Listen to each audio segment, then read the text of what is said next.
Hello everybody, welcome back to Rosie TV. I'm your host Alex Haboob, and today we're going to be recapping this week's Champions League games. Now, sorry about the bland setup I have in the background, but I'm currently moving houses, so hopefully we'll be back to normal starting next week. But without further ado, let's start with Tuesday's high-scoring encounters.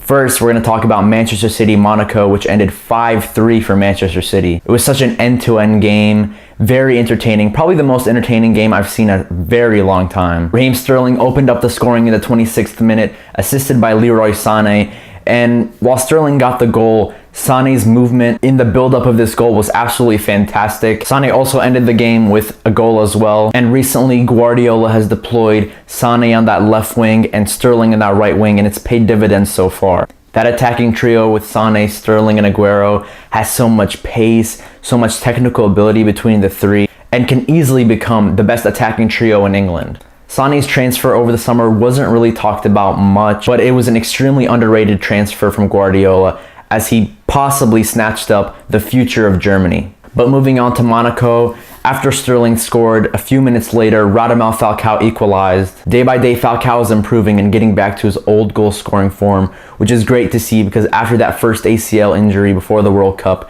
it really was never the same. After Falcao equalized for Monaco, Kylian Mbappe scored to give them the lead, and what a talent this guy's looking like he's gonna be. Already touted as the next Thierry Henry and linked with numerous clubs around the world. However, if I was him, I'd try to stay at Monaco, try to keep this goal-scoring form, get some more minutes under my belt, and then make a move at the end of next season. But back to the game, in the 50th minute, Otamendi fouled Falcao in the penalty box, which gave Monaco a huge chance to create a 2-goal deficit. But Falcao had a very weak penalty that Willy Caballero saved, and this was a huge miss for them. Especially because a few minutes later, Aguero goes ahead and scores to equalize for Manchester City. The shot from Aguero was really poor, but Subasic had a howler as he let it go underneath him. Another mistake from Monaco that they're going to be dreading going into the second leg. But the end-to-end action continues as just a few minutes after Aguero equalizes for City, Falcao gives Monaco the lead. It was such a classy chip from Falcao as he put John Stones on his ass as well.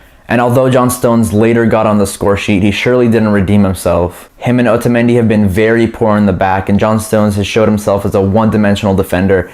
Yes, he's good with the ball at his feet, but he can't really do much else. And as for Otamendi, I'm really disappointed in Otamendi because that last season at Valencia was so fantastic. He was easily the best defender in La Liga that season, and he was touted to become one of the best defenders in the Premier League, but it hasn't worked out for him. Overall, this game ended 5-3 with great performances from Sané, Falcao, and Aguero. But now as for City, going into the second leg, they are the favorites.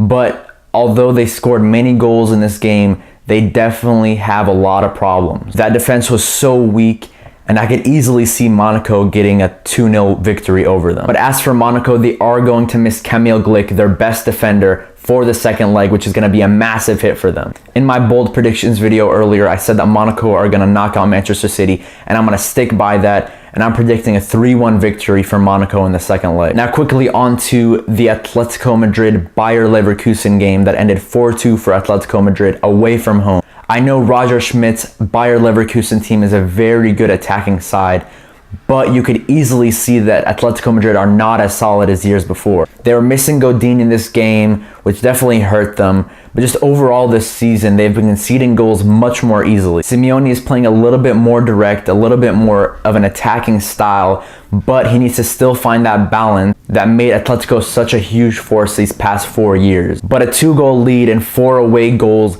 coming into the Vicente Calderon, it's all but done, and I think Atletico Madrid are going to cruise to the quarterfinals.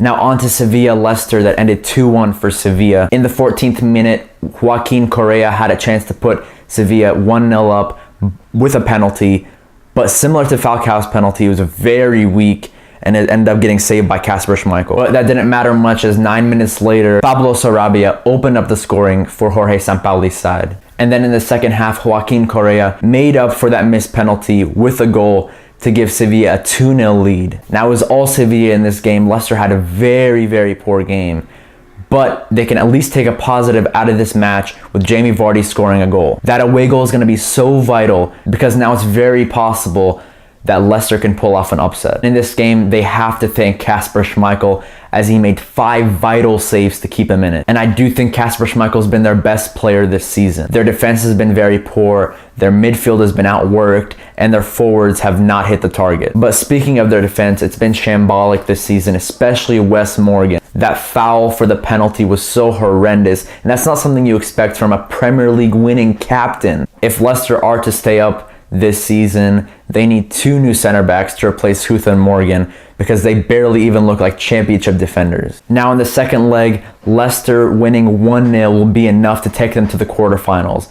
But with that poor defense, I just don't see them keeping a clean sheet against this very good attacking side in Sevilla. I see Sevilla going into the King Power Stadium in the second leg and comfortably cruising to a 2-0 victory. But at least after a Champions League elimination, Leicester can focus on the league and try to stay up. Now on to the final Champions League game. Porto lost to Juventus at home 2-0. Now very early on, Porto's left back, Alex Telles, got sent off after 2 quick yellow cards, which basically put Porto on the back foot for the whole entire game. But Juventus didn't take advantage right away, and for a long time in this game, it looked like Porto was going to grind out a 0-0 draw, which would have been a fantastic result for them with 10 men. But unfortunately for them, in the 72nd minute, Marco Piazza opened up the scoring for Juventus, and this is his first goal in a Juventus shirt. It deflected off of Miguel Layún, and Marco Piazza had a good finish to put Juventus 1-0 up. Over the summer, I thought this Piazza signing was a bit weird, since he doesn't really fit in this 3-5-2 formation. He's not really disciplined enough to play as a wingback, and he's not quite clinical enough to play up top because of all the strikers they have, like Dybala, Mandzukic, and of course Gonzalo Higuain. But this Juventus side has been very adaptable, as Allegri has changed the formation recently into this 4-2-3-1, 4-5-1, whatever you want to call it. And this suits someone like Marco Piazza so well, who can now play on that right wing and compete with Juan Cuadrado for minutes. 2 minutes after the substitute, Marco Piazza opened up the scoring for Juventus. Dani Alves, who was a substitute as well, made it 2-0. And that's exactly why Juventus bought Dani Alves, because of his massive experience in the Champions League, winning the competition on 3 separate occasions with Barcelona. But I also want to highlight the other fullback for Juventus, Alex Sandro, who's had a fantastic season, but also had a fantastic game here against Porto. He assisted Dani Alves' goal, and with the ball, he's just so technically gifted, and it's so hard to take the ball off of him. He's a good passer, he's a good crosser, and he's very solid defensively as well. I do think Marcelo needs to watch out, as Alex Sandro is definitely going for that starting left back spot for the Seleção. Now Juventus take 2 away goals going to the J Stadium, and I think it's all but over for Porto. Porto really needed to take advantage of Bonucci not playing for Juventus after he was suspended for lashing out at Allegri. Now there you have it, ladies and gentlemen. Those are the 4 Champions League games we saw this week. Some fantastic, entertaining games. Give me your thoughts on those games in the comment section below. And if you have any ideas for any future football videos you want me to make, please put that in the comment section below as well. Don't forget to like, share, and subscribe for more football content. And thank you for watching Rosie TV.